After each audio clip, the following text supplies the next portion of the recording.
o cualquier planteo que puedan hacer, lo pueden mandar por mail. Tienen mi dirección aquí para que la puedan ver. Y también lo pueden hacer por teléfono, me llaman o me mandan un mensaje por WhatsApp. Si creen necesario, podemos también tener incluso una charla para despejar las dudas. Podemos hacer cualquier martes que ustedes quieran. La bibliografía para el tema va a ser el capítulo del Miller de monitorización neuromuscular, que está muy bien explicado. Muchas gráficas son tomadas de ahí. Otro capítulo es el capítulo de fisiología aplicada a la anestesia, transmisión neuromuscular, que también está muy interesante. Habla sobre todo de los efectos que produce el bloqueo neuromuscular y creo que estamos motorizando. Y por último, también les voy a mandar, esto está en español y es interesante, es dentro de la educación médica continua de los españoles, en la revista española aparece este capítulo sobre motorización de bloqueo neuromuscular, que también es fácil y muy claro sobre el tema. Antes de empezar a hablar del tema, tenemos que tener claro algunas preguntas que nos debemos plantear. Primero, ¿qué es la motorización neuromuscular? ¿Qué tipo de motorización tenemos?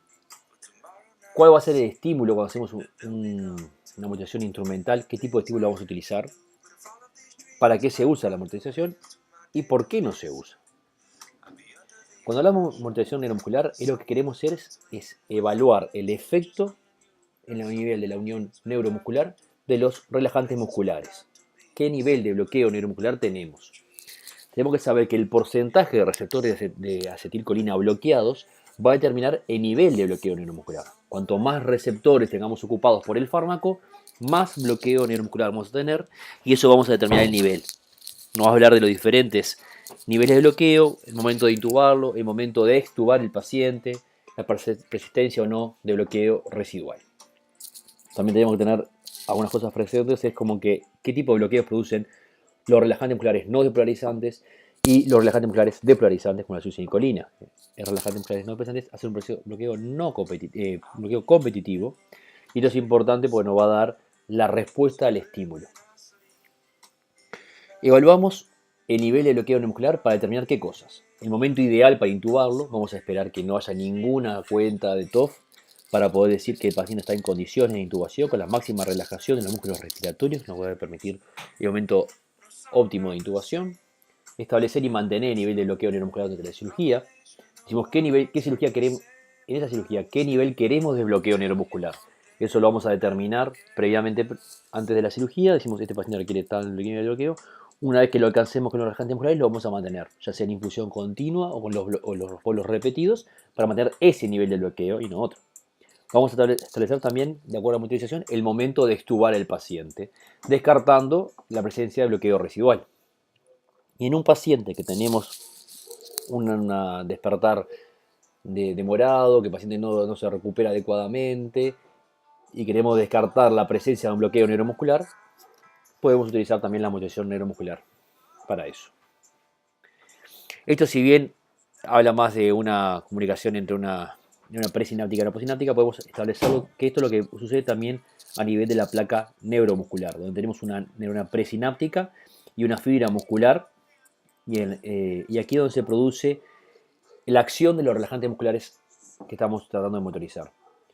Habitualmente, cuando hay el estímulo eléctrico, se produce un desplazamiento de las vesículas de acetilcolina y una liberación de acetilcolina, que esto tenemos que tenerlo presente como que es una tormenta de acetilcolina, ya que es mucha más hora acetilcolina se libera de la necesaria para producir un bloqueo, para producir una estimulación de los receptores de acetilcolina y así producirse la relajación del músculo, la contracción del músculo. Esto es un mecanismo de seguridad, ya que nos asegura la transmisión del neuromuscular.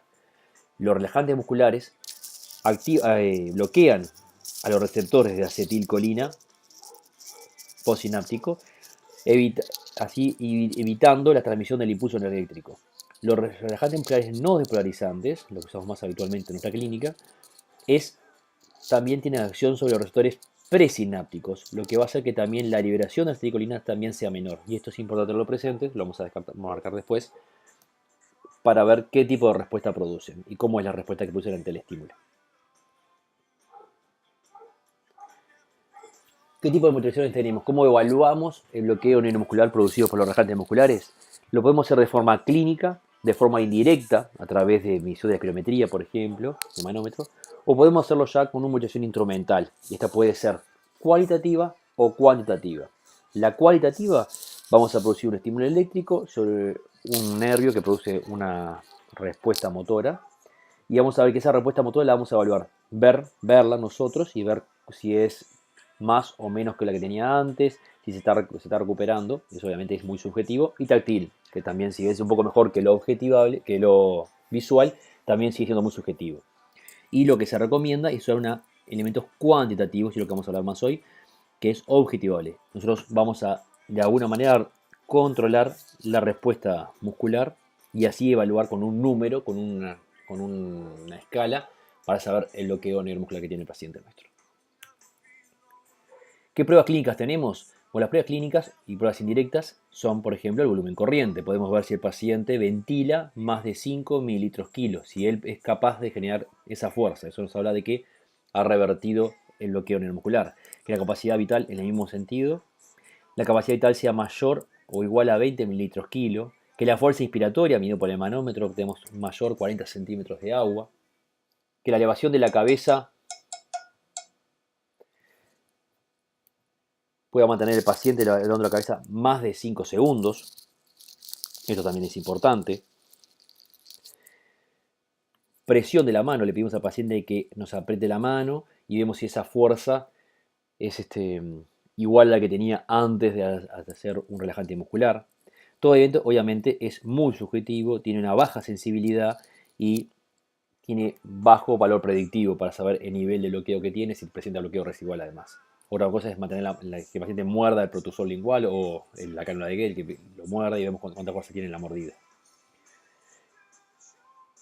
¿Qué contras tiene? Que requiere obviamente la cooperación del paciente. Si el paciente no colabora es imposible que nos muerda, nos apriete la mano o pedir que levante la cabeza 5 segundos. Imagínense eso en el despertar de un paciente, que es bastante engorroso. Nosotros a veces lo hacemos y no es muy fácil conseguirlo.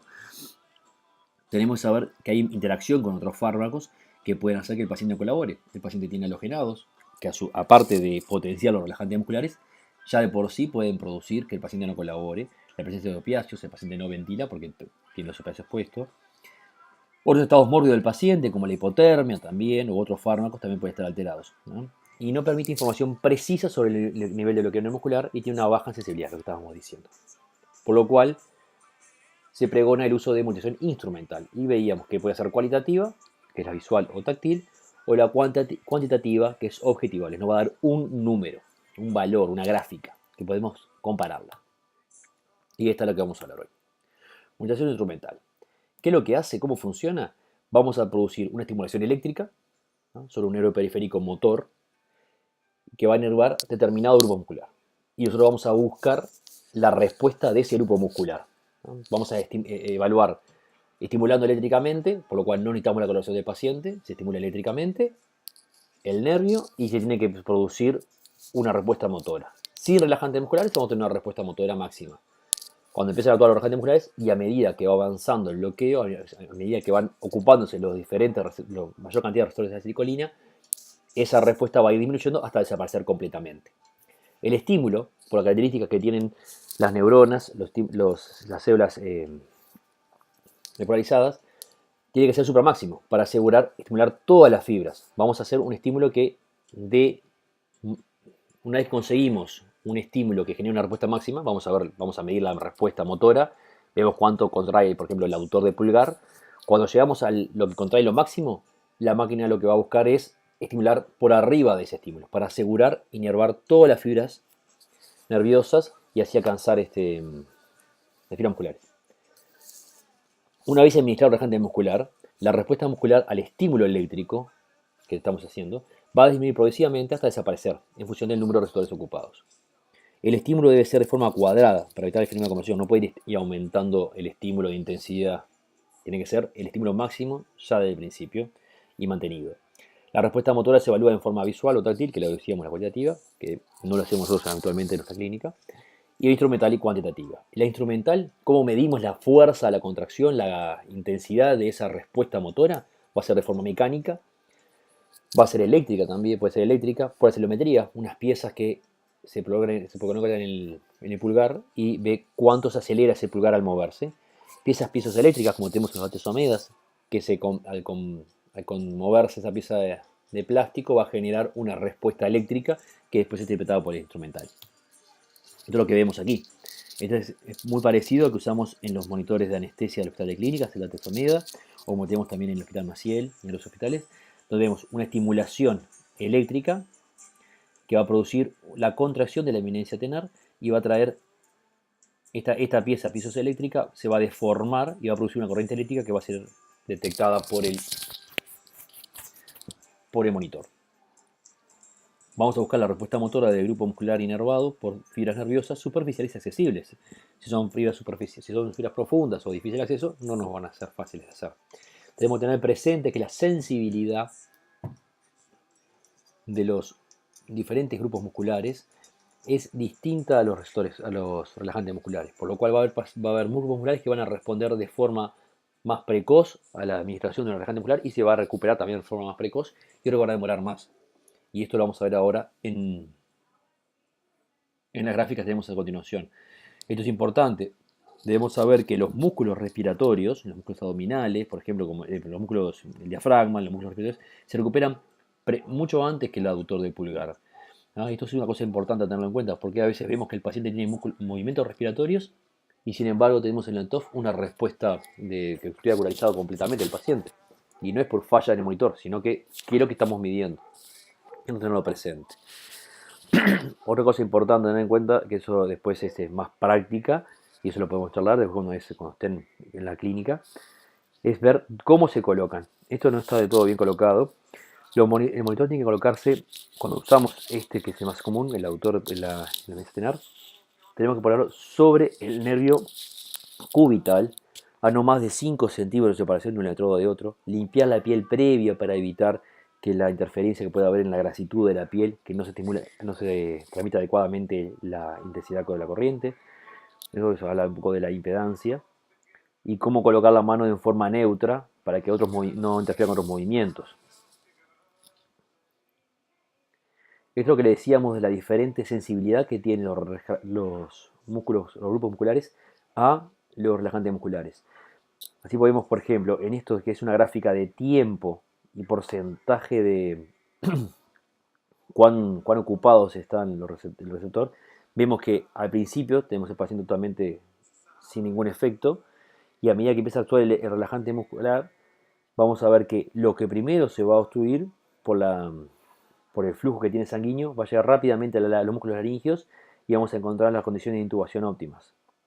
Por eso cuando tenemos la medición en el aductor, vean la diferencia con el aductor del pulgar, cuando sabemos que el aductor del pulgar está bloqueado, hace tiempo que está bloqueado los músculos laringeos, y eso también pasa al revés, como yo le decía. Si ustedes tienen un TOF que todavía no se ha bloqueado del todo, pero ya saben que está en condición de intubar, le he hecho la laringoscopía y capaz que están las cuerdas abiertas, relajadas, y dicen, no funciona el TOF. No, el TOF está midiendo el aductor del pulgar. El monitor que estamos usando está usando un pulgar que tiene una diferencia en histéresis con los músculos respiratorios.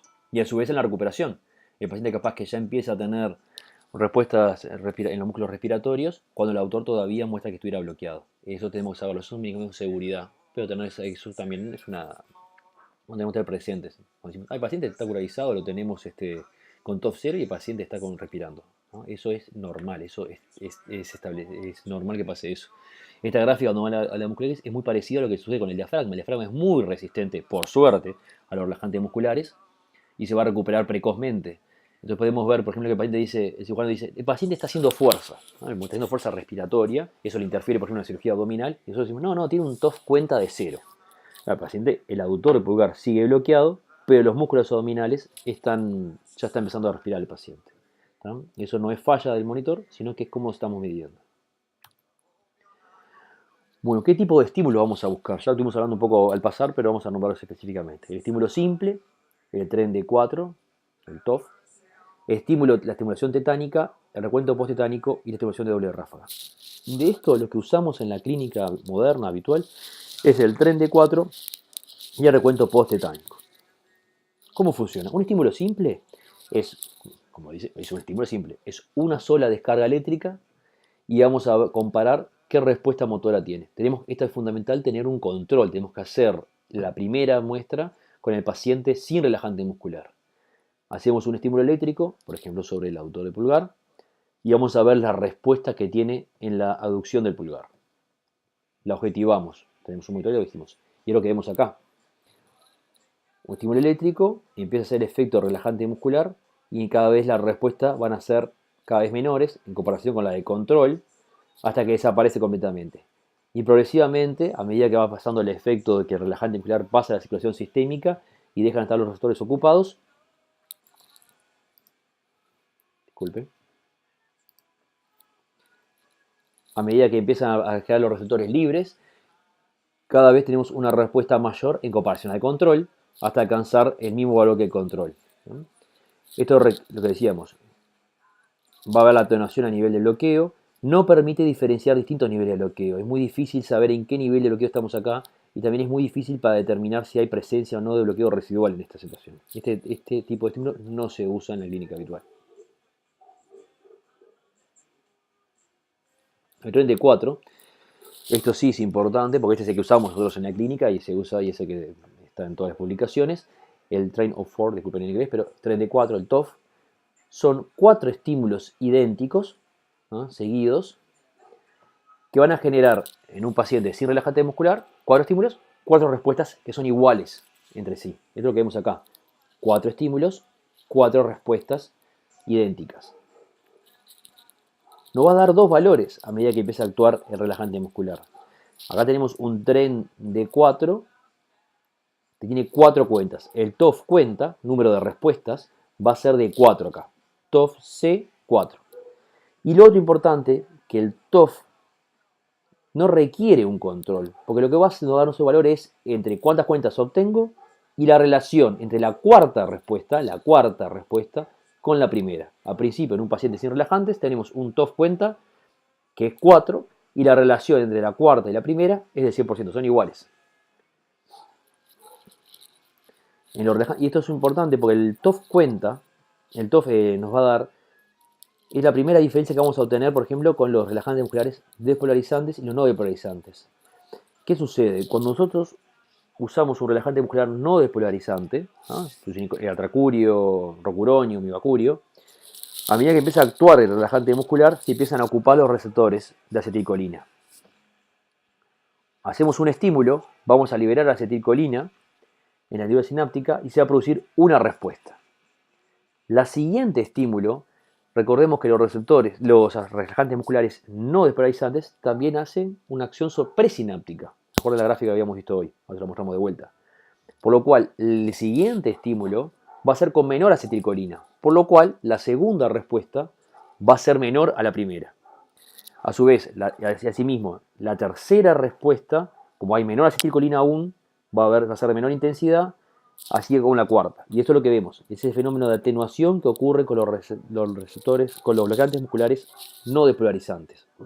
Esto no ocurre así con la succinilcolina. La succinilcolina no tiene un efecto presináptico y va a ser una disminución de la respuesta en el tren de 4, pero las 4 van a ser iguales. ¿Ven acá? Va a ser TOF cuenta 4, pero la relación de la cuarta y la primera son iguales. Siempre son iguales. Esto es característico de la succinilcolina, de los bloqueo despolarizante. Esto yo lo decía. Recuerden que los bloqueantes musculares no despolarizantes tienen una acción presináptica, por lo cual va a haber menor acetilcolina liberada cada vez, y eso va a ser el fenómeno de atenuación que ocurre con el tren de 4. Hay una relación entre cuántas cuentas tenemos y el nivel de bloqueo obtenido. Cuando tenemos un TOF cuenta 3, ya desapareció la cuarta respuesta, equivale a un bloqueo de un 75%. Cuando tenemos un TOF cuenta 2, faltan 2 respuestas, equivale a un bloqueo de un 80%. Cuando tenemos un TOF cuenta 1, que es generalmente el nivel de bloqueo que usamos en la mayoría de las cirugías, faltan 3 respuestas y equivale a un bloqueo de un 90 o 95% de los receptores. Perdón, disculpen. Cuando conseguimos un tren de cuenta 0, ¿no?, sin ninguna respuesta, el bloqueo neuromuscular es profundo. ¿Sí? Usamos el TOF ratio cuando empieza a aparecer la recuperación del paciente. Requiere que exista las 4 respuestas, si no es imposible, si no hay 4 respuestas es imposible comparar la cuarta con la primera, obviamente. Se expresa como una relación de 0 a 100 o como porcentaje. Entonces vamos a ver en algunos lugares que habla de TOF ratio de 0 a 1. Vamos a ver entonces 0,7, 0,9. O si no como porcentaje, 70, 90%. Y como decíamos acá, se evalúa la recuperación del paciente. Eso es el TOF. Es lo que usamos en la mayoría de la cirugía. ¿Qué pasa cuando tenemos un bloqueo profundo? Tenemos decíamos un TOF cuenta de 0, que es lo que aparece acá en los datos OMEDA. Un TOF cuenta de 0, no hay ninguna respuesta. Obviamente no hay ninguna relación de TOF ratio. Entonces ahí tenemos que cambiar el tipo de estímulo y pasar en el bloqueo profundo a usar la cuenta post-tetánica, ¿no? Se debe cambiar, esto lo permiten los monitores nuevos, y es un estímulo tetánico seguido de estímulos repetidos, ¿no? Estímulos repetidos idénticos, y vamos a ver cuántos de estos estímulos generan una respuesta. ¿Hasta cuántos generan? Tenemos un estímulo, una respuesta, el segundo estímulo ya no genera ninguna respuesta, entonces el cuenta post-tetánica nos va a dar 1, o como en este caso, 2. Y después ya lo seguimos estimulando porque no vamos a conseguir más respuestas. ¿Y esto porque? De vuelta volvemos a este dibujito. Recuerden, el bloqueo de los relajantes musculares no despolarizantes es competitivo. O sea que si yo aumento el nivel de acetilcolina, capaz que puedo llegar a encontrar algún receptor libre y vencer parte del bloqueo y obtener una respuesta. Cuando nosotros conseguimos un estímulo estetánico, lo que está produciéndose es un gran pasaje de vesículas de acetilcolina a la porción presináptica de la neurona. Hay un gran pasaje por todo en toda la célula y esto se llena de vesículas de acetilcolina. Por lo cual, cuando se produzca un siguiente estímulo, hay unos estímulos simples, se va a producir una mayor cascada de acetilcolina, una gran cantidad de acetilcolina. Entonces, si alguno de estos receptores quedó libre, como en este caso, vamos a conseguir una respuesta. Y eso nos va a dar lo que yo le decía. La siguiente estímulo eléctrico va a producir también una gran cascada de acetilcolina, pero de menor cuantía. Y así, progresivamente, cada vez menos acetilcolina. Menos acetilcolina se va liberando. Entonces podemos tener una cuenta postetánica, 2 cuentas postetánicas, 3 cuentas postetánicas. Pero ya la acetilcolina liberada para la cuarta no consigue ningún receptor y en ese caso no se genera una respuesta. Esto lo usamos entonces en los relajantes musculares no despolarizantes en bloqueos profundos. Un estímulo tetánico seguido de una serie de estímulos simples, todos iguales, y vamos a ver el número. ¿Cuántas respuestas conseguimos? Utilizamos esto en bloqueos profundos, con un TOF cuenta de 0. Esto es importante saberlo, ¿no? No lo vamos a dar con un TOF cuenta de 1 porque eso ya no tiene sentido. Nos va a predecir el tiempo de recuperación, la aparición de la primera respuesta en el TOF cuenta, ¿no? Cuando tenemos un TOF cuenta de 1. Nos va a decir cuánto tiempo falta para eso. Y esta es la gráfica que vemos acá. Con diferentes drogas, ¿no? Ponemos la de atracurio. La atracurio nos muestra que si tenemos una cuenta post-tetánica de 1, o sea, conseguimos solo una respuesta, va a pasar hasta 8 minutos para conseguir la primera cuenta del TOF, ¿no? Y esto también es importante, que lo vamos a ver ahora en la gráfica, también nos permite asegurarnos que tenemos bloqueado el diafragma. ¿Por qué? Porque nos va a pasar lo que yo les decía, podemos tener un TOF cuenta de 0 y sin embargo el diafragma ya empezó a recuperarse, ¿no? Entonces, cuando tenemos un bloqueo profundo y queremos asegurar que el diafragma esté completamente abolido, que no tenga tono de ese diafragma, por ejemplo, pacientes difíciles de ventilar, en un obeso mórbido, ahí tenemos que hacer la cuenta postetánica y asegurarnos que tenga menor a 5 respuestas. Eso nos permite casi asegurar de que tenemos el diafragma totalmente bloqueado. ¿Cuándo volvemos a usar el TOF? En la fase de recuperación. Cuando ya tenemos 4 cuentas, es lo que vemos acá, 4 cuentas, 1, 2, 3, 4, las vemos acá también dibujadas en la gráfica, ¿no? Vemos cómo va mejorando también a medida del tiempo. Y vamos a relacionar la cuarta con la primera. Vean que la primera respuesta que obtuvimos de este TON de 4 también es menor a la de control, que es este más oscurito que ven acá, más difuminado que ven acá. Pero lo importante del TOF es que no requiere un control. Vamos a comparar la cuarta con la primera y me da un TOF ratio de 25%, ¿no? Entonces es lo que dice acá. Una vez obtenido unas 4 respuestas o cuentas de 4, podemos relacionarla y no dar un 25%. Nos habla de la fase de recuperación del paciente. También en este estado de recuperación y para descartar el bloqueo residual se usaba el doble ráfaga. La doble ráfaga son 2 descargas tetánicas seguidas, con una diferencia de 350 milisegundos, lo que busca es una respuesta máxima. Y esto es muy fácil, nos permitía antes, cuando hacíamos estimulación, evaluar la respuesta de forma visual o táctil, comparar las dos respuestas. Cuando no hay ningún receptor ocupado, cuando el paciente ya está recuperando y no hay ningún receptor ocupado, las dos respuestas tienen que ser idénticas, ¿no? Tienen que ser casi del 100% las dos. Cuando queda algún receptor ocupado, y eso es lo que produce el bloqueo residual, cuando el paciente ya está retilando, pero tiene algún receptor todavía ocupado con algún relajante muscular, la segunda respuesta va a ser de menor cuantía, y eso lo vamos a evaluar con la presión a nivel manual, lo vamos a detectar manualmente. El paciente aprieta menos, tiene menor respuesta a la estimulación eléctrica. Esto ya no se usa, se usaba cuando se hacía de forma cualitativa.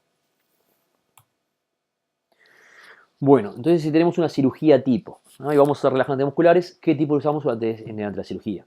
Al principio vamos a tener un bloqueo neuromuscular intenso. Entonces tenemos un paciente que no está bloqueado, vemos acá, 34, tenemos 4 respuestas idénticas, las cuales la cuarta con la primera van a ser iguales, y aplicamos un relajante muscular no desparalizante. Por ejemplo, le hicimos la inducción, propofol, fentanil, le hacemos atracurio, y empieza a actuar el atracurio. Entonces vamos a ver cómo produce el efecto de atenuación, que vemos esto. Y empieza a disminuir progresivamente las respuestas, incluso podemos compararlas con la del principio y ven que son también incluso también son menor intensidad, pero vamos a relacionar la cuarta con la primera. Vemos que nos cuenta 4, pero cada vez es menor, empieza a desaparecer las cuentas hasta que no tenemos ninguna cuenta. Este es el bloqueo neuromuscular intenso, periodo sin respuesta tras administración de una dosis bolo, ¿no? Hacemos, por ejemplo, 0,6 miligramos kilo de atracurio. El tiempo de inicio y duración va a depender de qué relajante usemos y la dosis que usemos, ¿no? Eso nos va a dar un TOF cuenta de 0 y es el momento de intubar al paciente. Acá vamos a intubar al paciente y tenemos las mejores condiciones para intubar, totalmente relajado, no va a poner ninguna resistencia y las cuerdas vocales totalmente abiertas. A medida que se empiezan a liberar receptores de acetilcolina, pasamos a un bloqueo neuromuscular profundo, donde continuamos con un TOF cuenta de 0, ¿no? Pero acá, como ya decíamos, tenemos que usar la cuenta post-tetánica. Y vemos que la cuenta post-tetánica empieza a haber recuperación. Una o más respuestas por cuentas post-tetánicas. En el bloqueo neuromuscular intenso hay 0 cuentas post-tetánicas, ¿no? A medida que empieza a recuperarse del efecto y empieza a quedar más receptores libres, empieza a aparecer una cuenta de TOF, 2 cuentas de TOF, y esto es lo que llamamos de bloqueo moderado o quirúrgico, y es lo que requerimos en la mayoría de las cirugías, ¿no? Aparece la primera respuesta de TOF y se debe decidir qué nivel de bloqueo vamos a usar para los pacientes. En general, una TOF cuenta de 1, ¿sí? Esto es un dibujo, un esquema mío, ¿no? Así que no lo transmitan en ninguna publicación por las dudas, ¿no? Pero esto es lo que yo les decía. Empezamos con 0, administramos un relajante muscular y empieza a actuar. ¿Dónde empieza a actuar primero? Primero los músculos respiratorios, por su alto flujo sanguíneo. Vemos que rápidamente alcanza el máximo nivel de bloqueo. Empezamos a usar el TOF, tenemos un TOF cuenta de 4, TOF ratio 100, empieza a actuar el autor de pulgar, esto en azul es el autor de pulgar, ve que se empieza a bloquear después que los relajantes musculares, de los músculos respiratorios. Cuando tenemos un TOF cuenta de 0, 0 respuestas, estamos seguros que los músculos respiratorios están bloqueados, porque se bloquearon mucho antes. Yo le decía, puede pasar que tengamos condición de intubación antes de tener un TOF cuenta 0. Aquí es el momento de intubar al paciente. Durante este momento que estamos con un bloqueo neuromuscular intenso, empieza a aparecer también el bloqueo neuromuscular profundo. Y tenemos que saber cuándo va a aparecer la primera cuenta de TOF. Para eso usamos la cuenta post-tetánica, que va a ser al principio de 0, no tenemos ninguna respuesta después de la estimulación tetánica, y a medida que se empiezan a liberar receptores de acetilcolina, podemos encontrar una respuesta, 2 respuestas, 3 respuestas, 4 respuestas, 5 respuestas, 6 respuestas, 7 respuestas, hasta que empieza otra vez a tener el TOF, empieza el pulgar, el autor de pulgar se empieza a quedar a liberarse algunos receptores y tenemos un TOF cuenta de 1. La primera respuesta aparece. Otra vez, vean la histéresis que hay. Los músculos respiratorios ya están con mayor nivel con mayor nivel de liberación de acetilcolina, de receptores de acetilcolina. Por lo cual, en estas condiciones, el paciente puede tener algún esfuerzo inspiratorio e incluso hacer algún movimiento. Y esto es lo que nos va a generar problemas, por ejemplo, en una cirugía laparoscópica. Tenemos el paciente dormido, tenemos TOF cuenta todavía de 0, pero el diafragma empieza a hacer fuerza, aumenta la presión intraabdominal, aumenta la presión necesaria para mantener el neumo. Y esto es lo que sucede generalmente. Esto tiene una gran ventaja, porque cuando tenemos un TOF cuenta de 4, sabemos que los músculos repetidores hace tiempo que están recuperados, ¿no? Por eso medimos el autor pulgar, que es muy seguro. Y no estás teniendo presente estas histéresis que ocurren al principio y en el momento de recuperación. Al momento de recuperación, estamos hablando recién, tenemos un TOF cuenta de 4, ¿no? Hay una correlación entre los síntomas y o sea, el paciente, cómo está el paciente y el TOF ratio. Antes, ¿no?, hablábamos de bloqueo residual, que generaba algunos problemas, cuando teníamos un TOF ratio de 70%. ¿Sí? O sea, con un paciente que tenía un TOF ratio mayor de 70, 0,7, decíamos que era el momento de extubar el paciente porque ya no tenía bloqueo residual. Numerosos estudios han mostrado, ya no son tan recientes, han mostrado que hasta con 90 el paciente puede llegar a tener síntomas de dificultad respiratoria, trastornos dilutorios, ¿no?, que nos pueden generar problemas. Entonces, para descartar que el paciente tenga bloqueo residual, y es lo que tenemos que buscar en la fase de recuperación, al momento de extubar al paciente, tenemos que tener un TOF ratio mayor a 90%. ¿Está? Un TOF cuenta de 4 y la relación entre la cuarta y la primera tiene que ser un 90%. ¿Qué es el bloqueo residual? El bloqueo residual es el que vemos en el paciente una vez que termina la cirugía, una vez que el paciente está extubado, pasa la recuperación y todavía persisten algunos receptores ocupados. Eso tiene una alta incidencia. Nosotros no tenemos hechos en mucho tiempo, no hemos hecho ningún estudio, por ejemplo, a nivel nacional, tendríamos que hacerlo y podríamos hacerlo, tenemos elementos para hacerlo, así que si alguien está interesado, yo encantado de hacerlo, pero los reportes internacionales muestran una incidencia de un 25 a 30%. En la mayoría de los pacientes, un paciente es ASA1, ASA2, sin grandes problemas respiratorios, eso no le va a generar grandes problemas al paciente y se va a poder recuperar sin ninguna secuela. Pero tenemos que saber que es difícil clínicamente detectar, lo que yo le decía hoy, si el paciente levanta 5 segundos la cabeza, te aprieta la mano, no tiene bloqueo residual, no, puede tener incluso bloqueo residual. Y esto produce debilidad muscular, disminución de la fuerza inspiratoria, ¿no?, que puede ser leve para un paciente sano, pero piensen en un paciente obeso mórbido, en una embarazada, en un paciente POC, en un postoperatorio de cirugía respiratoria. Puede haber obstrucción de la vía aérea superior, puede aparecer la hipoxemia, que a veces muchas veces nosotros la maquillamos con el oxígeno suplementario del paciente. Puede haber reflejos protectores y por eso va a haber microaspiración del paciente, disminución de la fuerza ventilatoria y producción de hipoxemia. Te ha detectado bloqueo residual hasta 4 horas después de la administración de un relajante muscular de acción intermedia, como el atracurio. Por lo cual, cuando ustedes dicen, que muchas veces los he escuchado en la sala decir, le hicimos el relajante muscular, el atracurio hace 2 horas, ya se fue todo. ¿Estás seguro que se fue todo? ¿Cómo sabes que se fue todo? ¿No? Por la razón de Hoffman, que es maravillosa y mágica. No, tenemos que utilizar un monitor para descartarlo, ¿no? El paciente puede tener bloqueo residual, ¿no? Y decimos que el bloqueo residual es todo paciente que tiene un TOF ratio menor a 90%. Acá viene la parte de la DECU, ¿sí? Entonces nosotros tenemos que decidir, para disminuir la incidencia del bloqueo residual, ¿no?, o las complicaciones que puede generar el bloqueo residual, hacemos la DECU, los anticolinesterásicos, ¿no? La eficacia de la anostigmina para revertir el bloqueo neuromuscular va a estar determinada, si es un poco capa el tema, pero quiero porque es importante decirlo, a nivel de bloqueo del mismo. O sea, cuanto más profundo sea el nivel de bloqueo neuromuscular, menor efectiva va a ser la anostigmina para revertir ese bloqueo, ¿no? Por lo cual tenemos que tratar de administrarla cuando ya hay elementos instrumentales y clínicos de recuperación de bloqueo neuromuscular.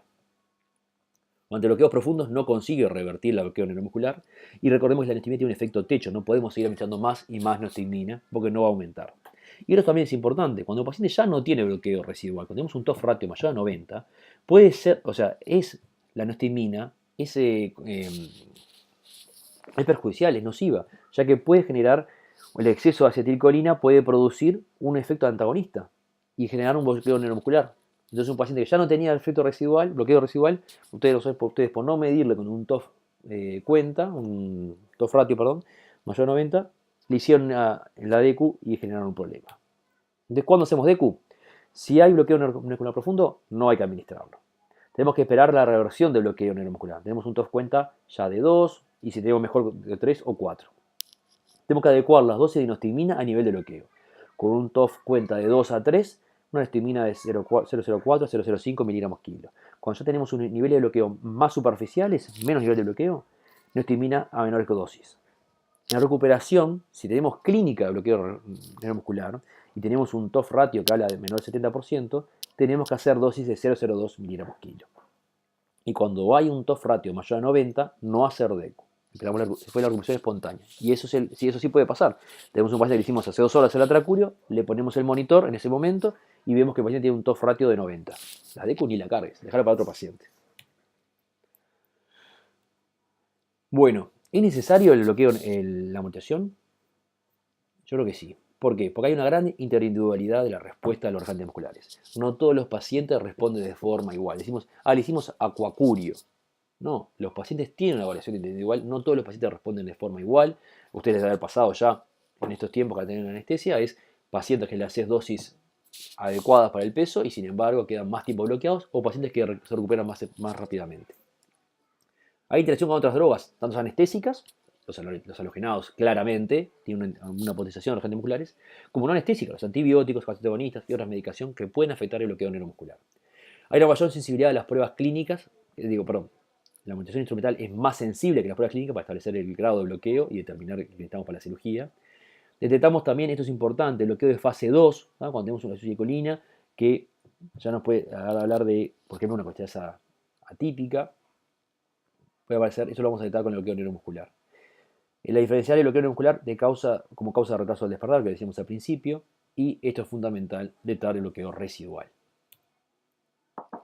¿Cuándo debemos monitorizar? ¿Sí? No es un estándar de la ASA, porque ¿cuándo monitorizamos? Claramente cuando hay una enfermedad neuromuscular o cualquier otra causa que pueda haber una mayor sensibilidad a los relajantes musculares o tengamos alguna enfermedad de la placa neuromuscular. Una miastenia gravis, por ejemplo, síndrome estiliforme. Pacientes que puedan tener alteraciones en el metabolismo de los relajantes musculares, enfermedad renal o enfermedad hepática. Edades extremas de la vida, por lo mismo, porque puede haber una mayor sensibilidad a los relajantes musculares o que duren más. Cuando queremos por alguna razón evitar los efectos perjudiciales o secundarios que tiene la DECU, en un paciente un coronario, que queremos evitar el efecto de la atropina cuando hacemos la DECU, entonces o consideramos que ya pasó tiempo suficiente, monitorizamos y descartamos. Cuando necesitamos un paciente que tenga máxima fuerza respiratoria, queremos descartar totalmente el bloqueo residual. Y eso es en un paciente obeso mórbido, en un paciente con patología respiratoria, en una embarazada, cualquier problema respiratorio que pueda tener el paciente. Cuando hacemos bloqueo de infusión continua, tenemos que utilizarlo para adecuar el nivel de bloqueo para no hacer bloqueos demasiado profundos. Sin embargo, si bien no es actualmente un monitor de ASA, lo va a hacer brevemente, ya que hay opinión de expertos. Perdón, disculpen. Hay opinión de expertos de que debe monitorizarse en todos los pacientes. Entonces, ¿por qué no monitorizamos en todos los pacientes? No monitorizamos en todos los pacientes porque hay desconocimiento, muchas veces, de cómo se usa, o que no funciona, piensan que no funcionan, por lo que yo le hablaba recién. Pensamos que, no funciona, tenemos TOF cuenta cero y el paciente estaba haciendo fuerza respiratoria. No, así funciona. ¿No? Hay ciertas limitaciones también, por ejemplo, el acceso a un brazo libre o tener el brazo en posición neutra para hacer relajante muscular, el monitor, y los costos. No es un monitor excesivamente caro, pero tiene sus costos. La rotura del monitor hace que haya que descartarlo, pero no olvidemos que con todos los monitores que usamos actualmente hacemos una anestesia más segura. Y la monitorización instrumental de la relajación muscular ha demostrado aumentar la seguridad en la anestesia, por lo cual hay que usarlos y tenemos que usarlos. Y creo que hablamos incluso de negligencia y no me parece que está mal la palabra utilizada en este momento, cuando nosotros los tenemos y no los usamos. Más de una vez uno entra a una sala y quedan las dudas, qué nivel de bloqueo tenemos, ese momento para intubarlo, ese momento para extubarlo, y el monitor está colgado en el carro. ¿No? Eso sí es un pecado, no usarlo. No podemos volver a la época de la monjita, que, no por forma despectiva, sino que era como si la anestesia antes, sin ningún monitor, mirando al paciente, coloración. Nosotros estamos en un momento de mayor, que tenemos que darle la máxima seguridad a nuestro paciente y los monitores de relajación muscular lo dan. Les pido por favor, esto es una modalidad de teórico un poco nueva para mí, mándenme las preguntas, si tienen dudas, no háganlas, o tienen un cuestionamiento, me lo hacen, me contactan fácilmente y si no, ya les dije, los martes perfectamente podemos tener una charla si quieren sobre el tema. Muchas gracias.